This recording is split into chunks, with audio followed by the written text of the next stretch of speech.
Assalamualaikum warahmatullahi wabarakatuh. Waalaikumsalam Waalaikumsalam warahmatullahi warahmatullahi wabarakatuh. wabarakatuh. Untuk pertama-tama sebelum kita memulai presentasi untuk membahas tentang literasi digital, kita awali dengan doa dulu. Bismillahirrahmanirrahim. Bismillahirrahmanirrahim. Nah, kita langsung ngebahas tentang ini aja ya, tentang mana ya tadi tuh?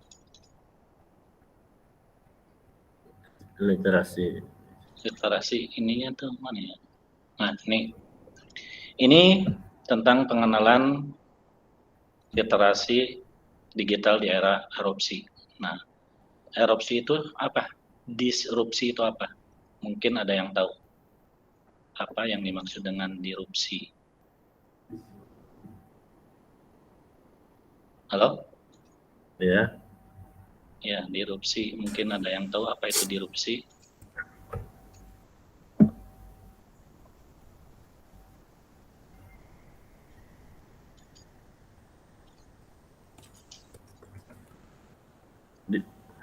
Halo?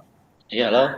Ya, disrupsi itu penggunaan internet untuk mengubah tuntutan zaman dari waktu ke waktu, berlangsung cepat dan tanpa memandang apa dan siapa yang menggunakan.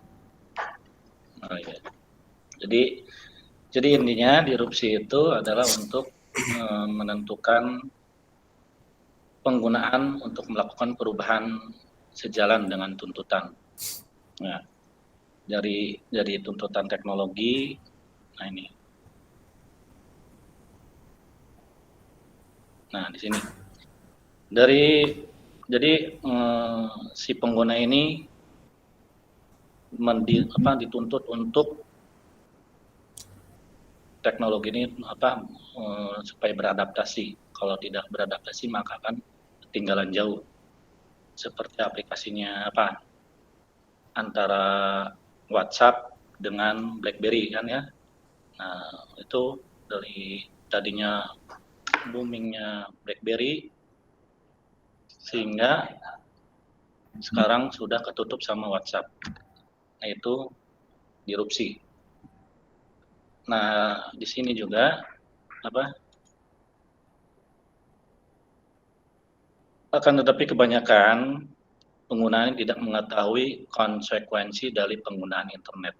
Jadi penggunaan internet ini harus bijak dalam menggunakannya, tepat penggunaannya dan bijak dalam pemanfaatannya. Menjadi dasar diperlukannya pengetahuan literasi digital melalui kerangka internet yang sehat. Nah, di sini literasi digital atau dengan nama lain digital literasi adalah kemampuan menggunakan teknologi informasi dan komunikasi atau TIK untuk mengetahui mengevaluasi pemanfaatan untuk membuat dan untuk komunikasi atau membuat konten maupun informasi yang cakap, kognitif atau teknikal. Itu literasi. Nah, untuk pengetahuan literasi digital yang baik juga perlu didukung kerangka internet yang sehat sehingga apa yang Anda komunikasi dapat terwujud sesuai dengan etika komunikasi secara digital. Nah, di sini ada rambu-rambu yang harus diperhatikan dalam penggunaan internet agar bisa tepat guna dan tepat pemanfaatannya. Apa aja rambu-rambunya? Pertama, dalam perlindungan data pribadi. Bagaimana cara melindungi perlindungannya? Yaitu tidak membocorkan data pribadi kepada pihak lain. Membuat database data pribadi lakukan secara manual maupun komputerisasi. Terus dan tidak mengekspos data pribadi ke ranah publik baik online maupun offline. Nah, ini perlindungan data pribadinya. Terus untuk keamanan jaringannya, Bagaimana cara melakukan perlindungannya? Yaitu selalu menggunakan antivirus dan aktif melakukan update. Jadi komputer itu selalu update baik antivirusnya.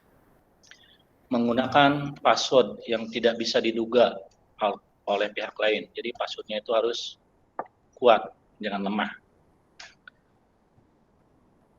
Jangan menggunakan tanggal lahir, karena kan tahu kalau tanggal lahir itu, seseorang itu pasti tahu, ingat. Menggunakan kombinasi huruf yang angka atau huruf besar dan kecil. Jadi password itu harus ada yang besarnya, ada yang kecilnya, harus ada angkanya. Biar kuat, biar tidak terdetek.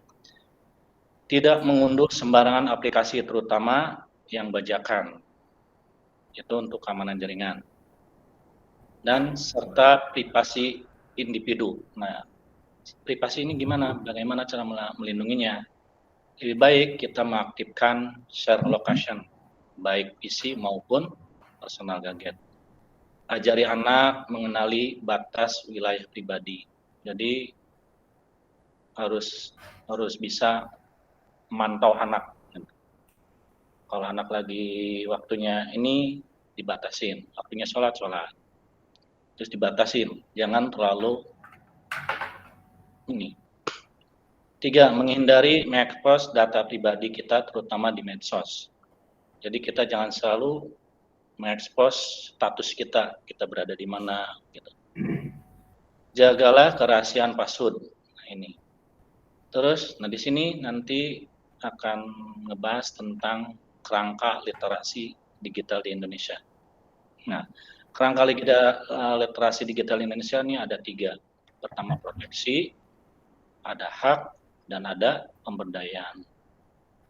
Proteksinya yaitu perlindungan data pribadi, keamanan daring, privasi individu. Sedangkan haknya yaitu hak kebebasan berekspresi, kekayaan intelektual, aktivitasme sosial. Sedangkan pemberdayaan, jurnalisme warga, kewirausahaan, etika, informasi.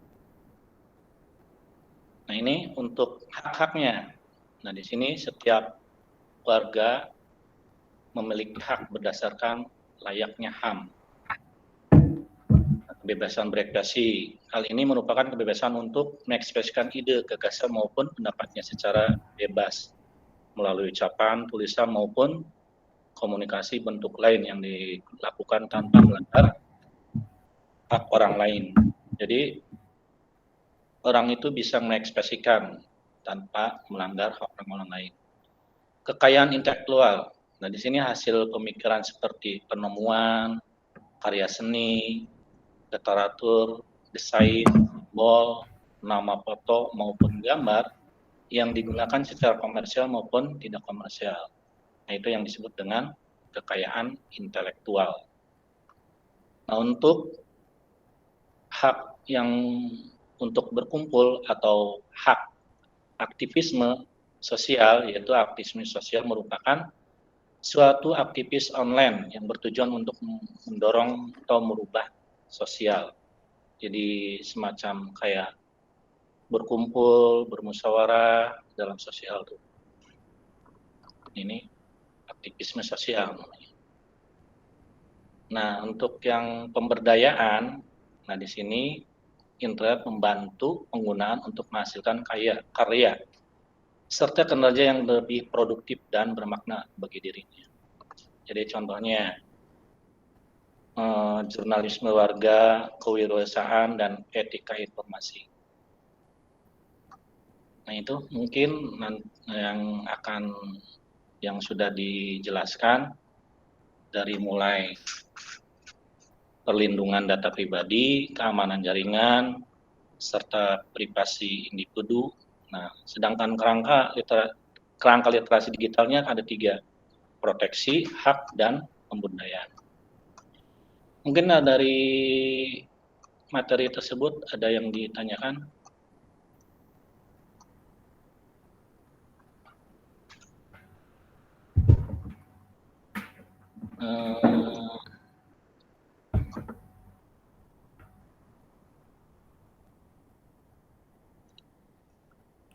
Nah, di sini kan pengguna internet ini udah secara signifikan mengubah gaya hidup maupun pandangan masyarakat dalam beberapa cara. Nah, di sini berbagai saluran tidak bisa lepas dari keberadaan internet, mulai dari aspek pribadi hingga komunitas. Nah, komunitas seperti apa? Atau contohnya apa gitu komunitas itu? Ada yang tahu?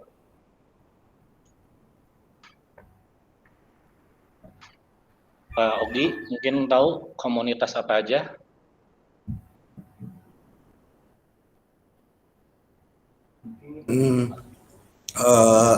Komunitas-komunitas dari lowongan pekerjaan, Iya. kemudian seni, perpustakaan, gaya hidup, belanja, dan lain-lain sebagainya. Karena semua sekarang itu kan sudah serba digital gitu Pak, sudah Iya. digitalisasi semua lah, mungkin contohnya itulah Nah, iya. kira-kira. Nah, itu yang Kalau menurut dimaksud saya, dengan aspek pribadi hingga komunitas. Ya. komunitasnya. Jadi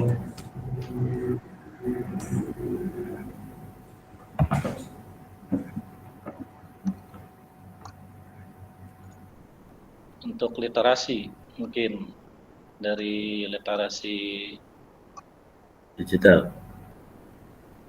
Ya, literasi digital yang perlu didukung kerangka internet yang sehat. Nah, di sini harapannya apa? Harapan lainnya di sini kan terwujudnya sesuai etika yang berkomunikasi. Nah, harapan lainnya apa? Pak Deddy Carmudi mungkin.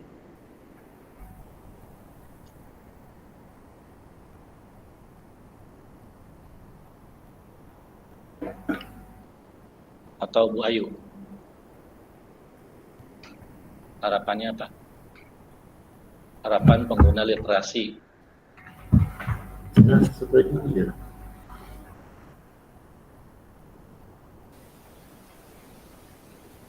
Atau Pak Ogi. mungkin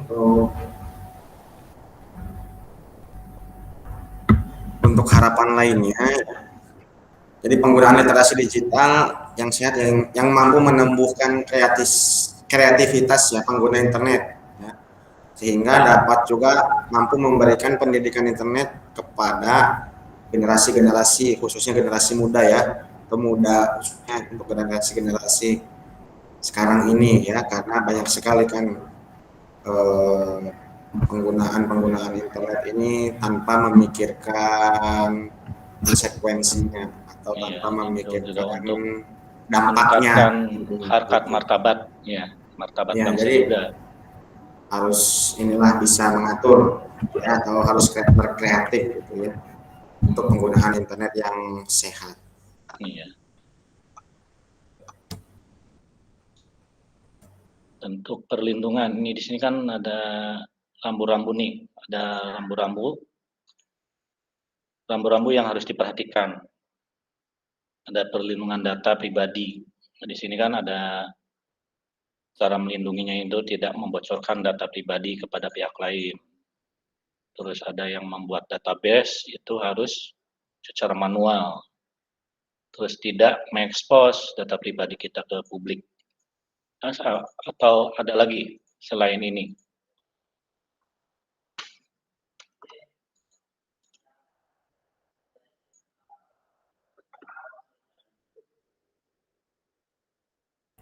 Oh ya, kenapa sih data pribadi itu penting untuk keamanan di internet itu? Oh, jadi data pribadi itu penting karena menyalahgunakan data pribadi oleh pihak yang tidak bertanggung jawab itu bisa digunakan untuk membobol kartu kredit. Jadi kalau kita tidak melindungi data pribadi ini, kartu kita kredit bisa dibobol, melakukan penipuan maupun fitnah. Gitu. Nah, untuk melindungi data pribadi, ini kan sudah ada 4 poinnya. 3 poin. Ada 3 3 poin. poin. Nah, mungkin Tidak ada lagi. membocorkan, membuat kalau misalnya data pribadi tersebut misalnya penting banget ya. Terus kita mesti upload gitu. Nah, itu gimana tuh, Pak? Untuk melakukan perlindungannya. Mungkin Pak Ogi ada yang lain? Bayu?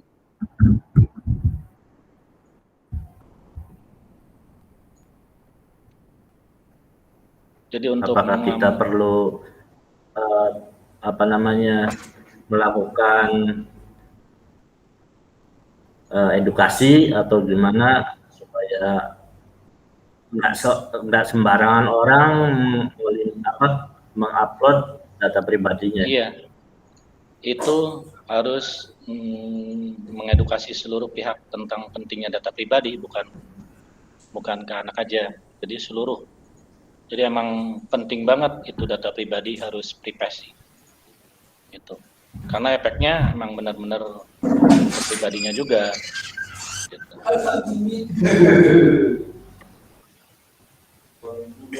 Ada lagi?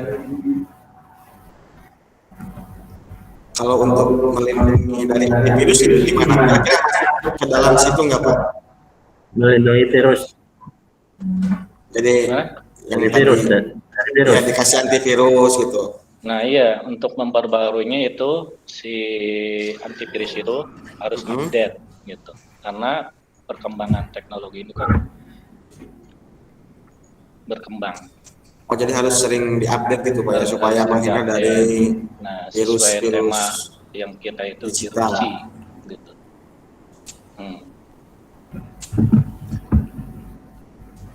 Untuk keamanan jaringan, nah, itu kan untuk perlindungan data pribadi. Untuk keamanan jaringan, di situ kan ada menggunakan antivirus selalu ya, terus menggunakan password yang susah dan mengunduh sembarang aplikasi. Nah, selain tidak itu mengunduh ya, tidak mengunduh ya Pak ya? Ya, tidak mengunduh sembarang. Selain itu apalagi barangkali ada? Mungkin ada tambahan Pak. Ya. Untuk memperbaharui softwarenya Pak.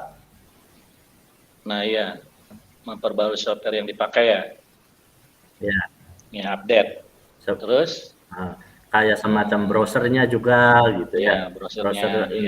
Karena kalau misalnya masih pakai yang lama biasanya akan menolak gitu.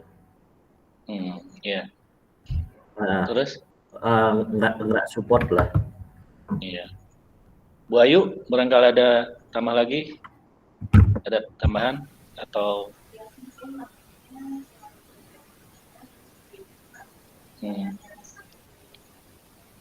Iya, berarti backupnya itu bukan hanya satu ya, melainkan yang lainnya juga. Nah, di sini apakah penting keamanan jaringan seperti ini? Keamanan jaringan konektivitas ini tuh apakah penting banget? Kalau menurut saya penting sekali Pak, karena kan untuk menjaga keamanan ya, karena ini kan sifatnya privasi ya. Iya. Jadi menjaga data lah intinya, data diri sendiri khususnya ya, supaya tidak dibajak atau tidak digunakan yang tidak baik oleh orang lain atau yang tidak bertanggung jawab. Nah, sekarang ke lanjutnya serta privasi individu. Nah, di sini privasi individu ini pelindungannya di sini kan lebih baik tidak mengaktifkan share location. Terus ajari anak mengenali batas wilayah pribadi, jaga kerahasiaan.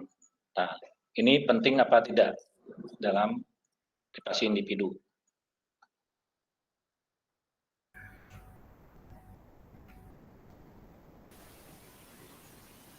Bu Ayu?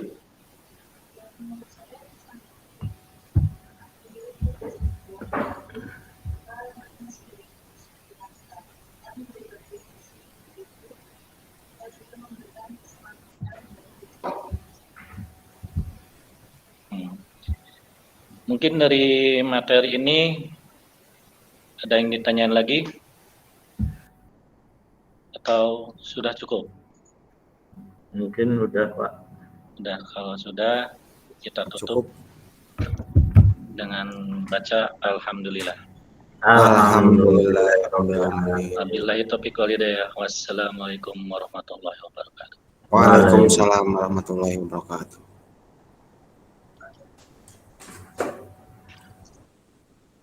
Iya, jas beta.